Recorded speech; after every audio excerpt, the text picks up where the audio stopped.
All right. Hey, Shalom. How about Shemi Al Shabakata? Shalom. Been trying to make this video for a minute. You know what I'm saying? But technical difficulties. But Lord willing, this the one that go up. Um, all praises to Yahweh Shemi Al Shai. Double honors to the apostles and elders of Great Millstone. Shalom and salutations, you brothers out here pushing the words of truth and sincerity. Shalom to all the Akim Akwaf listening. Scattered Israelites, four corners of the globe. Shalom. Fresh and Fit. Kevin Samuels, Red Pills, Manosphere. That's what, everybody in the millennials is watching right now. You're not married yet. You're dating in the single world, and you're hating this single life. But for the cameras, you gotta love it, because this is an Instagram world, so you gotta constantly be in love with your life, or you're not living life, or that means you're less than the people that are living life. It's all for the glitz, the glamour. It's all for the lights, the cameras. But in all actuality, this is the end. This is right before the calm before the storm, the circling of the drain of this society as we know it. Why?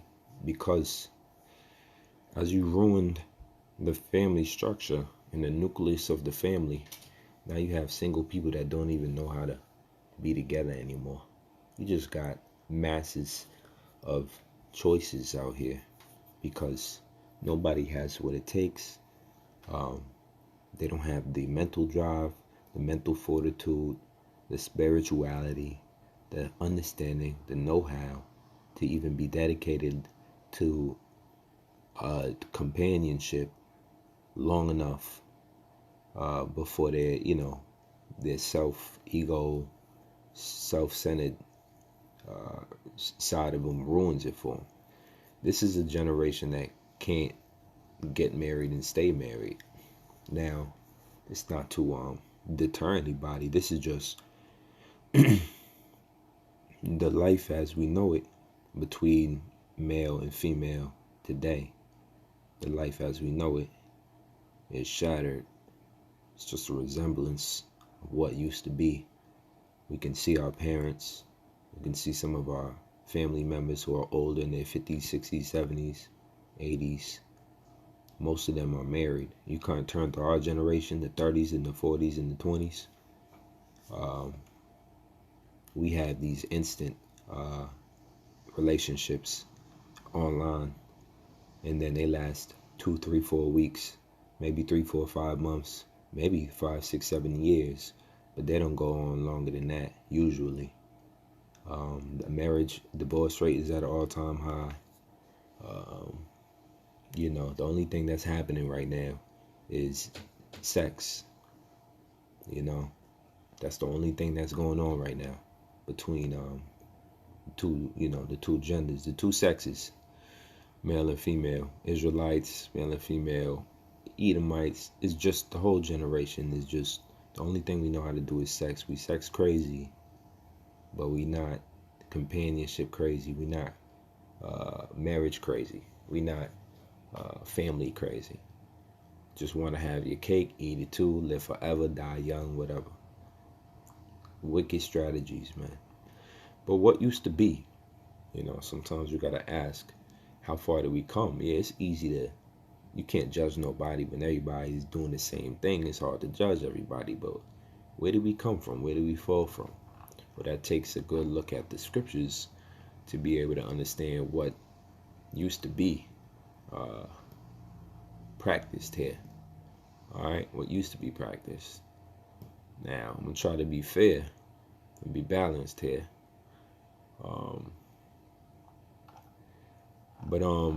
Marriage, Genesis 2:18, and the Lord power said, it is not good that man should be alone. I will make him an helpmeet for him. So the earliest we go back to be able to compare what marriage is today versus the past, so we can go all the way back to the book of Genesis, which is the creation story. You see right here that the Lord power spoke, said of himself, to himself, it is not good that man should be alone. I will make him a helpmeet for him. Any which way you break that helpmeet down, it's always going to come back and talk about the same thing. It's talking about the wife of the male, the wife of that man, and the wife of any man. This was what the wife was created for. The wife, all right, the woman. Okay. When you go into the NIV, it says suitable helper. When you go into the ESV, it says I will make him a helper fit for him. When you go into the CSB, it says make a helper corresponding to him. Even in the Spanish, it says ayuda idónea para él. I know that means help, something for him. So suitable, corresponding to, a helper fit. All right, that's the role of a woman from the beginning. Okay, can't fight what you don't even know existed. Well, that's a long time. Can't fight it. It existed before you. Okay, and it existed like that for a reason. Well, we growing out of that. But let me stop putting words in y'all mouth. Y'all just come to your own conclusions on what the scriptures is saying here. So marriage began to take place because Most High wanted a union. Ruth 1:9, the Lord grant you that ye may find rest, each of you in the house of her husband. Then she kissed them, and they lifted up their voice and wept. Proverbs 18:22, whoso findeth a wife findeth a good thing and obtaineth favor of the Lord. So the husband and the wife together in holy matrimony, ordained by the Heavenly Father, is a good thing. Was always a good thing. I mean, whoso findeth a wife findeth a good thing and obtaineth favor of the Lord. The Lord looks out for you in your bond now. The scriptures tell you when a man and a wife together, a man leaveth his father and his mother and cleave unto his wife, and the two flesh shall become one. So everything about you needs to correspond. And eventually and ultimately the wife needs to be a help. The husband needs to be the protector, provider for the duties that the wife needs to be able to do. She can't be looking outside, making sure the police ain't around. You know, that's not what it's going into. Proverbs 31:10, who can find a virtuous woman? For her price is far above rubies. The head of her husband doth safely trust in her, so that he shall have no seed of spoil. She will do him good and not evil all the days of her life. That's great. Why we can't? It sounds amazing. Anybody who reads this should instantaneously fall in love with the thought that if I get with the right person out there, like all of my days shall of his life, or that she will do him good and not evil all the days of her life. Like, for a woman to decide and come to the point where she wants to do a man good and not evil all the days of his life, well, that man has stumbled upon, I would say, one of the 7 wonders of the world. And that woman should be happy, because I know the man, because he's happy and he wants to remain happy, he's going to please her, right? Happy wife, happy life. Hebrews 13:4, marriage is honorable in all, and the bed undefiled, but whoremongers and adulterers will Yahweh judge. So the Lord got issues with whoremongers and adulterers, sleeping with each other's people, sleeping with other people's wives. It starts disgusting. That's not honorable, but marriage is honorable. So we can see now, here it is. It doesn't matter how old you get. These women, whether now, whether later, will desire a man. They're just gonna, their beauty is just gonna start to fade before they may be able to get one. The men in the room, in the panel, they still desire a good wife. And it seems as if even money destroys your chances of finding a good wife, because now all the gold diggers is after you. Should you turn a gold digger into a wife? I'm sure there's a lot of women out there that would say, why not? You got just as good of a chance as with a Becky or somebody else. That's not the point of the video. So I digress. Let's get into modes of getting a wife, because a lot of this is about dating. A lot of these shows, they end up just being about dating, right? Usually in the scriptures, how it used to be done, well, you know, and I'm going by Hitchcock's topical analysis. They got pretty great sections here divided up with different scriptures, by the way. So modes of getting a wife, it says here, section 30, by violence. Judges 21:1. Now the men of Israel had sworn in Mizpah, saying, there shall not any of us give his daughter unto Benjamin to wife. Verse 14, and Benjamin came again at that time, and they gave them wives, which they had saved alive out of Jabesh Gilead. And yet so they sufficed them not. The elders of the congregation, verse 16, said, how shall we do for wives for them that remain, seeing the women are destroyed out of Benjamin? Verse 18, howbeit we may not give them wives of our daughters, for the children of Israel have sworn, saying, cursed be he that giveth a wife to Benjamin. Then they said, behold, there is a feast of the Lord in Shiloh, yearly in a place which is on the north side of Bethel, on the east side of the highway that goeth up from Bethel to Shechem, on the south of Lebonah. Therefore they commanded the children of Benjamin, saying, go and lie in wait in the vineyards, and see, and behold, if the daughters of Shiloh come out and dances, then come ye out of the vineyards, and catch you every man his wife of the daughters of Shiloh, and go to the land of Benjamin. Okay, that's one way to get a wife. The next way here says by parental authority. Joshua 15:16, and Caleb said, he that smiteth Kirjath Sepher and taketh it, to him will I give Aksha,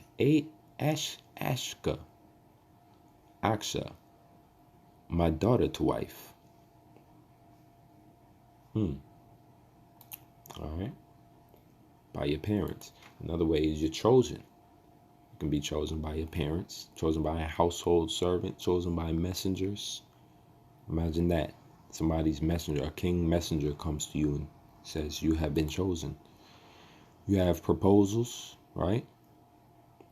The proposal. That's still common today. If you tell a woman, hey, I want to propose to you, she knows exactly what that means. She's not going to have a problem that it's an old tradition from the time of our ancient forefathers, BC era. You know, but once again, I'm going to take my little 2 cents out of this. I'm going to remain neutral on this topic. It's about showing how destroyed the men and the women are today. We in a sunken place, you know, basically because our enemies put us there. Out of slavery, they could have taught us anything they wanted to, but this is the result of what they did teach us. And no families, single motherhood, single fatherhood. 1 Kings 2:23. Then King Solomon swore by the Lord, saying, Yahweh, do so to me and more also, if Adonijah have not spoken this word against his own life.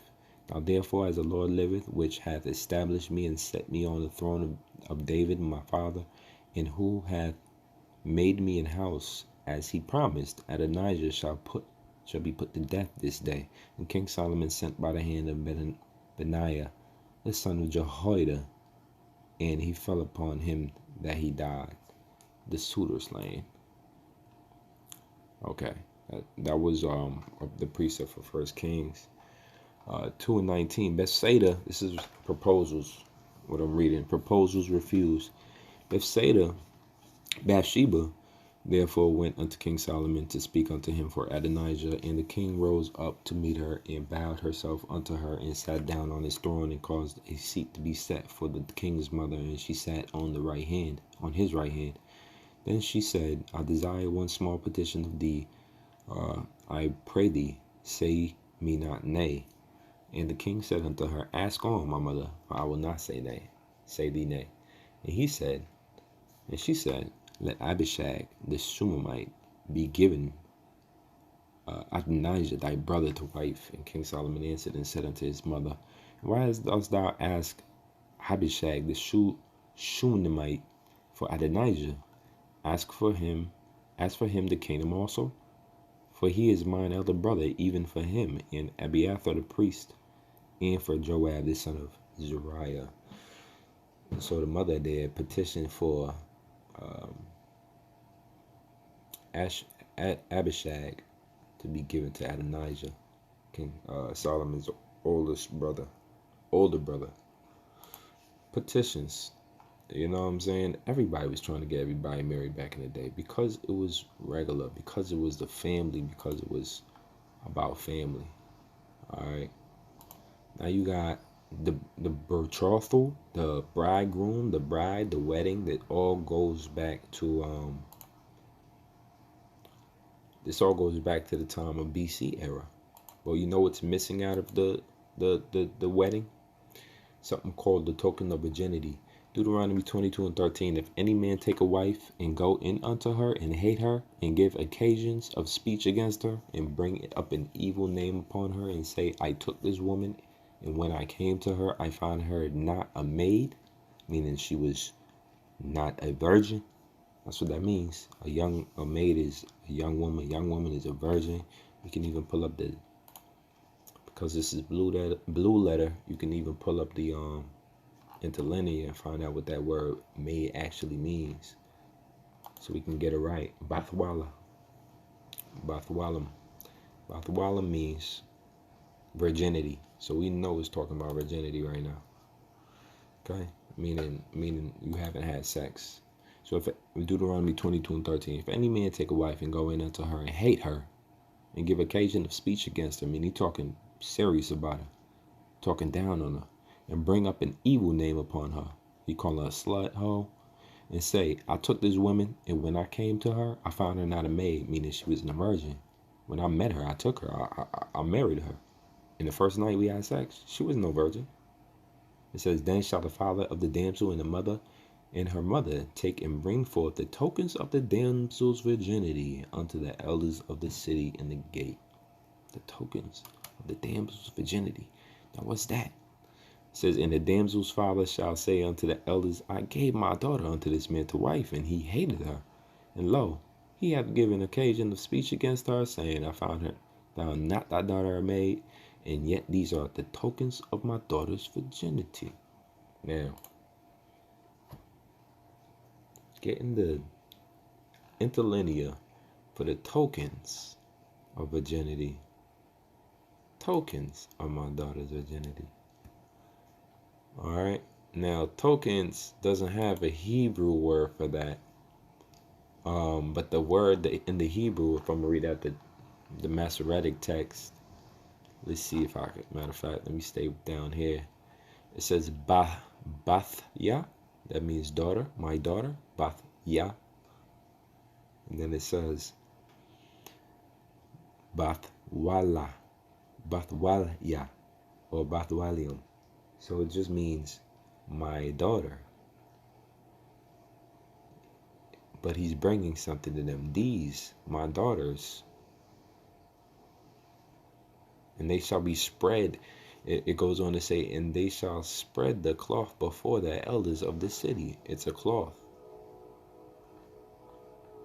And what that cloth represented is when you penetrated a woman for the first time, she bleeds, the hymen is broken, and that bleeding onto that cloth would symbolize that she was indeed a virgin.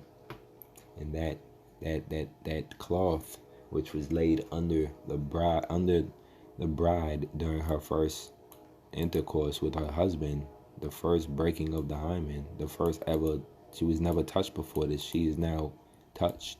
She is no longer a virgin. That cloth containing the blood was given to the father as a symbol that his daughter was a virgin, because it was a very serious accusation for a woman to lose her virginity before her husband.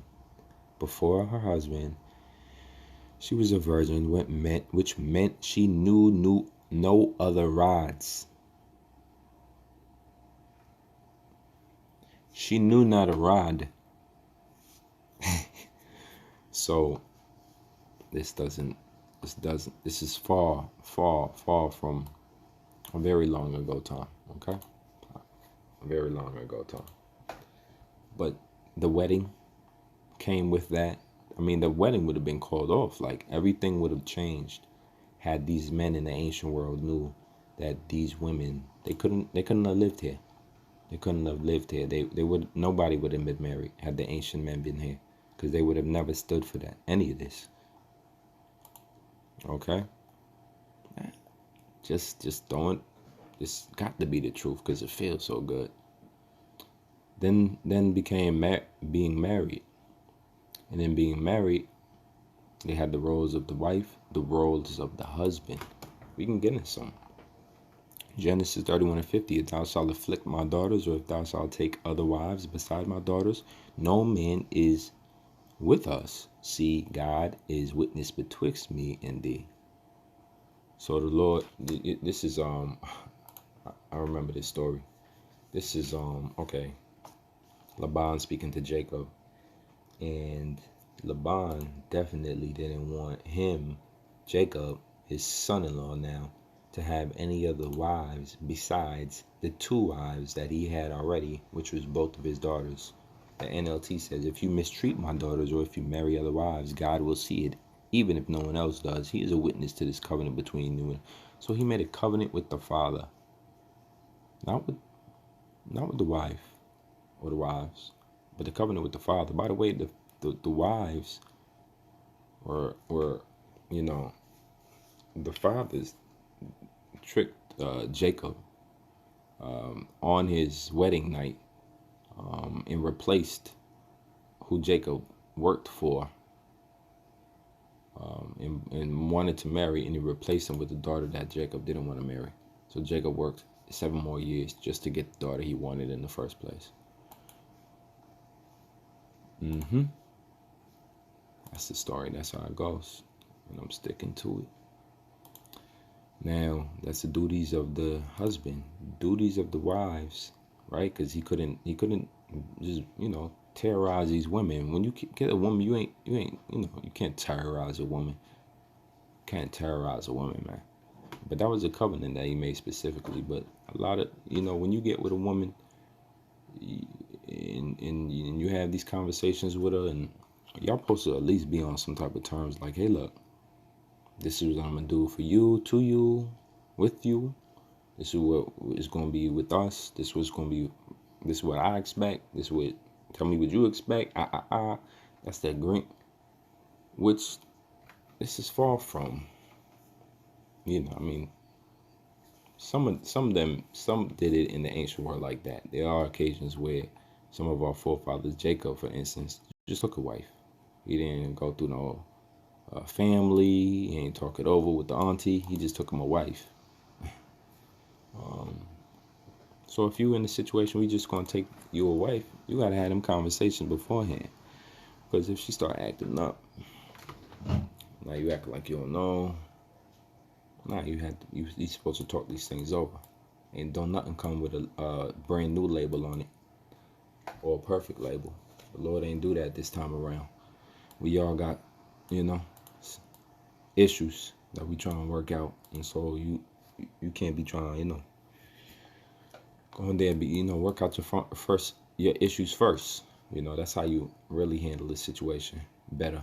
Make sure that you straight, work out your situation, so you be wise enough to be able to deal with the next person's, or your wife's for that matter, or your husband's for that matter.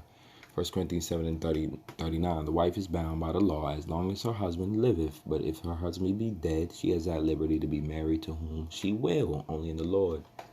So she's to be for that man. 1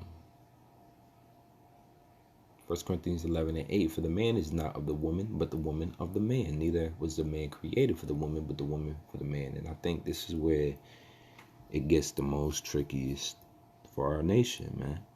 This is what Esau really did. For one, Esau destroyed the mentality. He went for both, right? He tried to break the male and make the male and demasculate the male at every chance he could. But as time goes on, men still want to be men.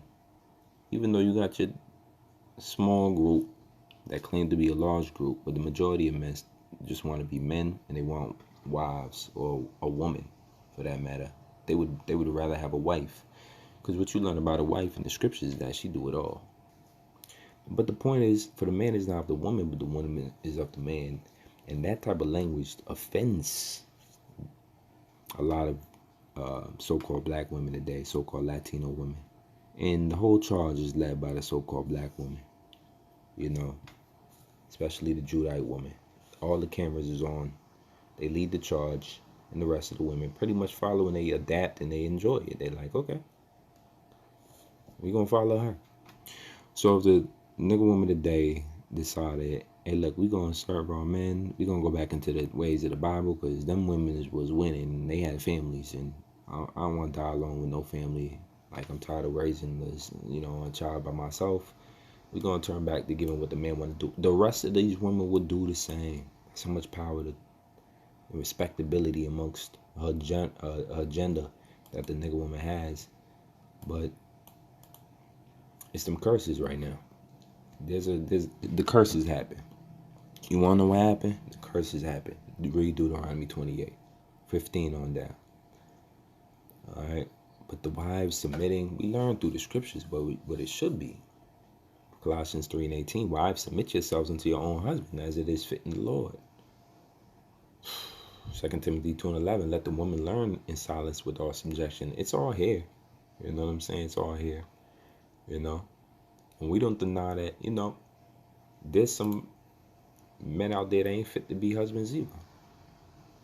They terrorists in their home. The scripture talk about don't be a lion in your house.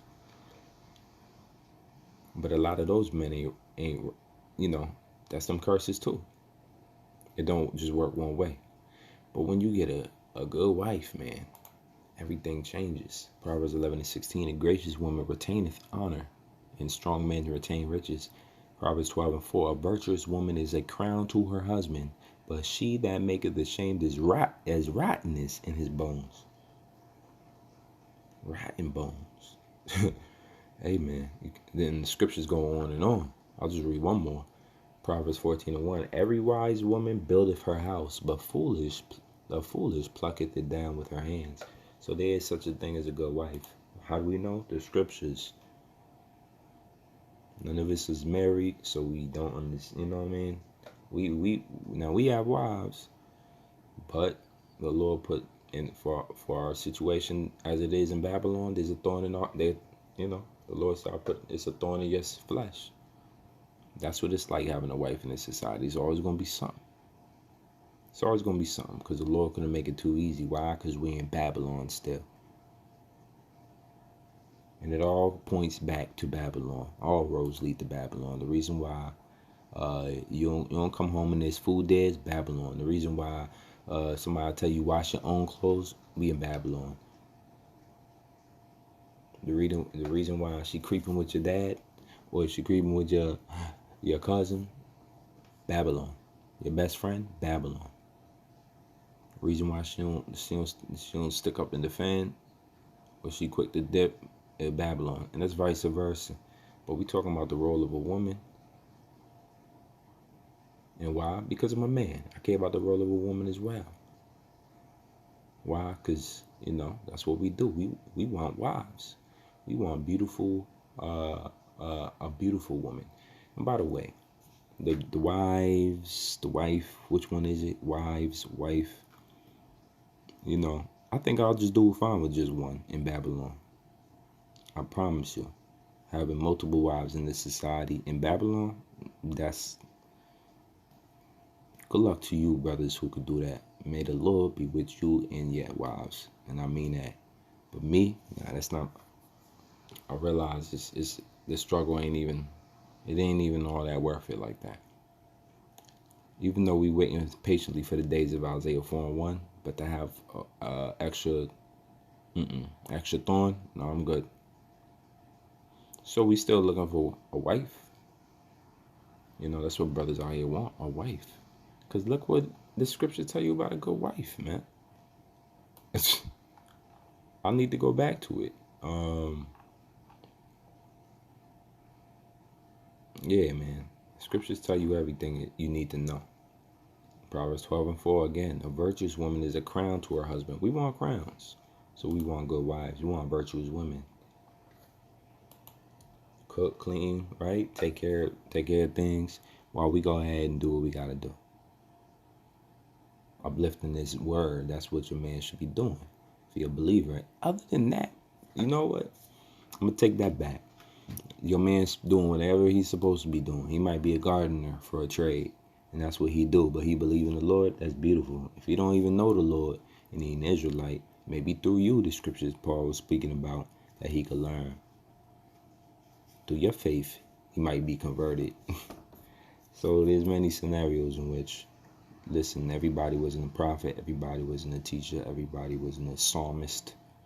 Some jakes just played the horn, man. Some jakes just held the door. Right? So,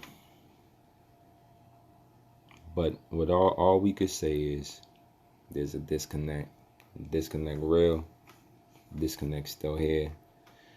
And if you in this relationship, you pray to the Lord every day that he don't widen or ruin your family, because that's what the male and the female together united are, a family, because through them a family becomes.